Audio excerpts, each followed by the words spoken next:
Assalamualaikum warahmatullahi wabarakatuh. Berjumpa dalam pembelajaran pendidikan Pancasila dan kewarganegaraan untuk tingkat sekolah menengah pertama. Bagi kalian yang sedang menonton video ini, apabila belum cuci tangan, silakan cuci tangan terlebih dahulu. Apabila sudah, silakan klik tombol subscribe, like, share, dan nyalakan lonceng notifikasi untuk mendapatkan informasi-informasi terbaru dari channel ini.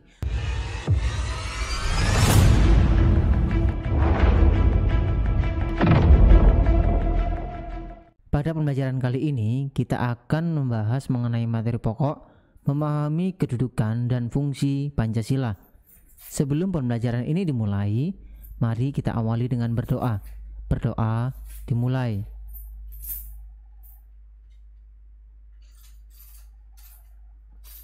Selesai.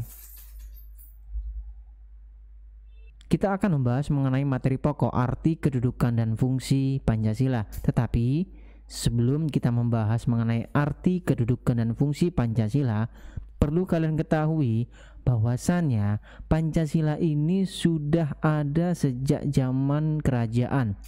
Ya, tanpa kita sadari, nilai-nilai Pancasila ini sudah tumbuh, sudah berkembang dari zaman kerajaan sampai saat ini. Perlu kalian ketahui bahwasannya Pancasila itu sudah dikenal sejak zaman kerajaan Majapahit pada abad ke-14. Terbukti terdapat dalam kitab atau yang lebih kita kenal dengan buku, ya, Kitab Negara Kertagama karangan Empu Prapanca di tahun 1365, dan terdapat dalam Kitab Sutasoma karangan Empu Tantular. Perlu kalian ketahui bahwasannya Pancasila ini berasal dari bahasa Sanskerta dengan asal kata panca dan sila. Panca sendiri berarti 5, sedangkan sila berarti sendi atau azas. Kalau kita jadikan satu berarti batu sendi yang 5, juga berarti pelaksanaan kesusilaan yang 5. Perlu kita ketahui bahwasannya Pancasila yang sudah ada sejak zaman kerajaan Majapahit ini menginginkan menjadi manusia yang bijaksana, memiliki akhlak mulia, memiliki moral yang baik. Terbukti terdapatnya 5 larangan. Yang pertama adalah larangan melakukan kekerasan.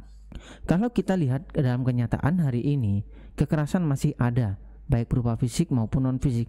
Yang paling bahaya saat ini adalah kekerasan non fisik, yaitu kekerasan verbal. Karena apa? Kekerasan verbal ini akan melekat terus selamanya.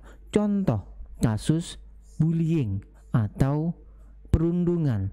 Apabila seseorang mendapat perundungan atau bullying, maka bullying yang telah dikatakan oleh seseorang itu akan terus melekat. Dan bahayanya lagi, apabila seseorang tersebut tidak tahan, tidak mampu menguasai dirinya sendiri, maka yang bersangkutan bisa melakukan hal-hal yang bersifat negatif, cenderung melukai dirinya sendiri, bahkan bisa melakukan bunuh diri. Yang kedua, adanya larangan mencuri. Kita tidak boleh mencuri karena kita ketahui bahwasannya mencuri ini dapat menimbulkan kerugian bagi orang lain. Ketiga, kita dilarang dengki. Ya, karena apa? Sifat dengki ini bisa kita katakan sebagai iri. Apabila seseorang memiliki sesuatu, maka kita iri. Jangan. Sifat iri ini justru dapat menjatuhkan kita sendiri, menunjukkan bahwasannya kita tidak mampu. Buktikan bahwasannya kita tidak memiliki sifat yang seperti ini. Jauhilah sifat-sifat yang seperti ini, karena sifat yang seperti ini dapat menjatuhkan kita sendiri. Selanjutnya itu adanya larangan berbohong. Kita tidak pernah tahu seseorang itu mengatakan itu benar atau itu berbohong, apalagi di era yang sudah sangat kental dengan media sosial saat ini. Banyak sekali berita-berita hoax atau berita-berita palsu yang sudah beredar di masyarakat. Seringkali kita tertipu oleh adanya berita-berita yang seperti ini. Sekarang sangat sulit sekali mana membedakan mana berita yang benar dan mana berita yang bohong, sehingga kita perlu berhati-hati apabila menerima informasi, apabila menerima berita. Kita cek dulu kebenarannya sebelum kita share atau kita lanjutkan kepada orang lain.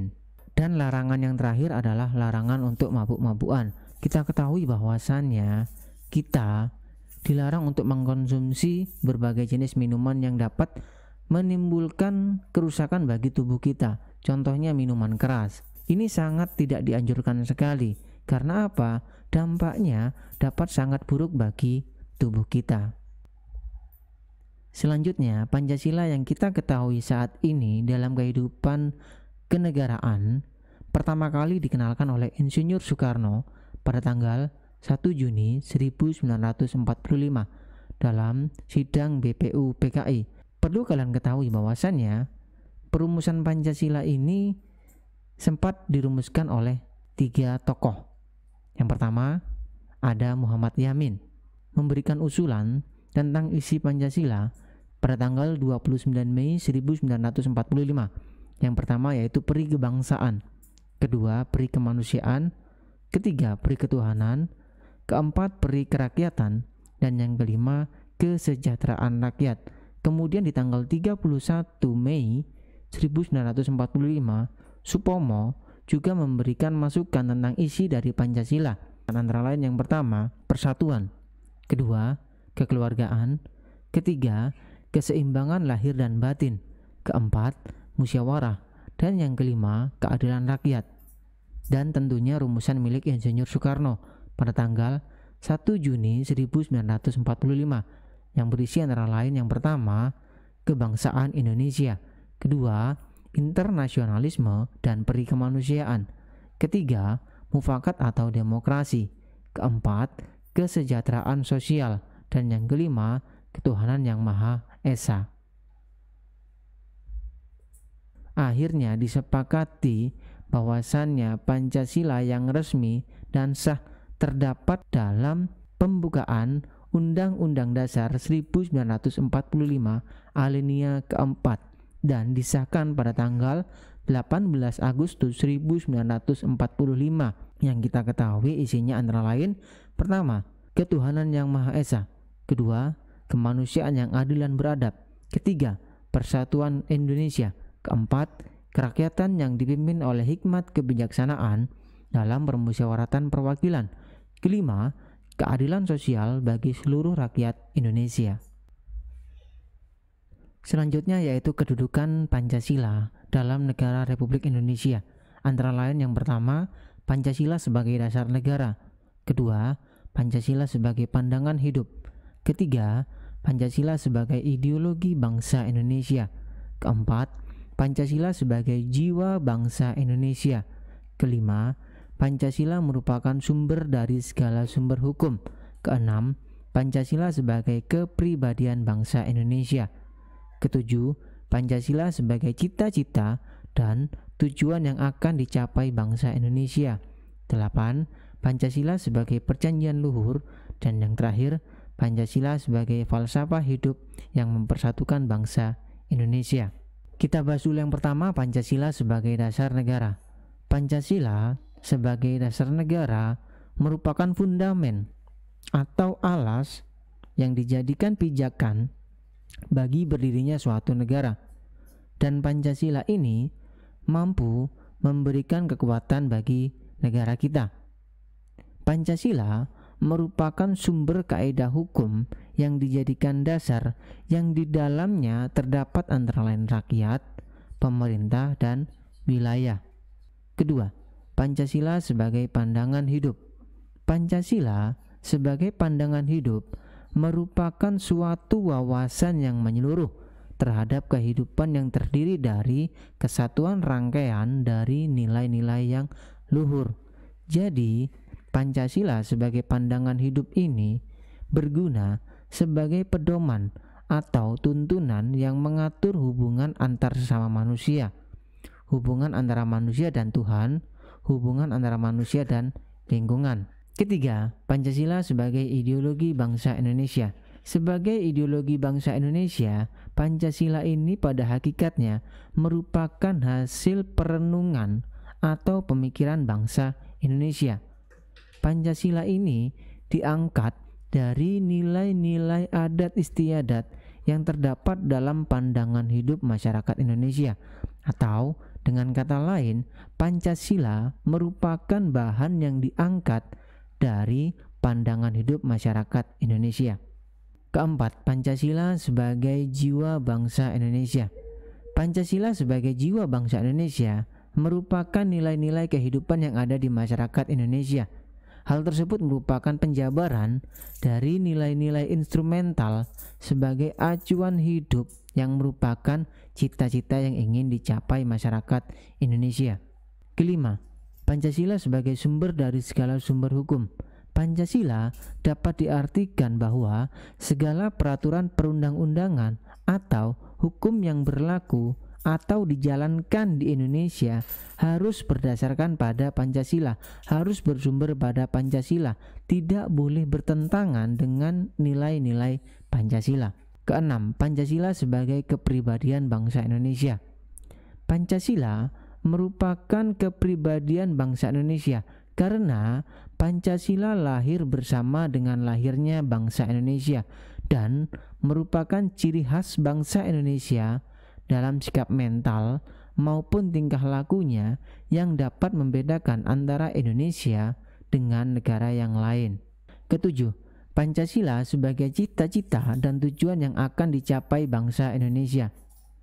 Dalam hal ini, Pancasila mengandung cita-cita dan tujuan negara Indonesia yang menjadikan Pancasila sebagai patokan atau landasan pemersatu bangsa, di mana tujuan akhirnya yaitu untuk mencapai masyarakat yang adil dan makmur yang merata baik material maupun spiritual yang berdasarkan pada Pancasila. 8. Pancasila sebagai perjanjian luhur. Pancasila merupakan perjanjian luhur yang telah disepakati oleh para pendiri negara untuk dilaksanakan, dilestarikan dan dipelihara. Dan perlu kalian ketahui bahwasannya Pancasila ini telah disepakati secara nasional yang mana menjadi dasar negara disahkan pada sidang PPKI pada tanggal 18 Agustus 1945. Dan yang terakhir, Pancasila sebagai falsafah hidup yang mempersatukan bangsa Indonesia. Pancasila terbukti merupakan sarana yang ampuh untuk mempersatukan bangsa Indonesia. Karena Pancasila mengandung nilai-nilai dan norma-norma yang oleh bangsa Indonesia diyakini paling benar, bijaksana, adil, dan tepat bagi bangsa Indonesia guna mempersatukan rakyat Indonesia. Cukup sekian pembelajaran hari ini. Apabila ada yang tidak dipahami atau tidak dimengerti, silakan kalian tuliskan di kolom komentar. Terima kasih telah mengikuti pembelajaran hari ini. Bertemu lagi dalam pembelajaran selanjutnya. Wassalamualaikum warahmatullahi wabarakatuh.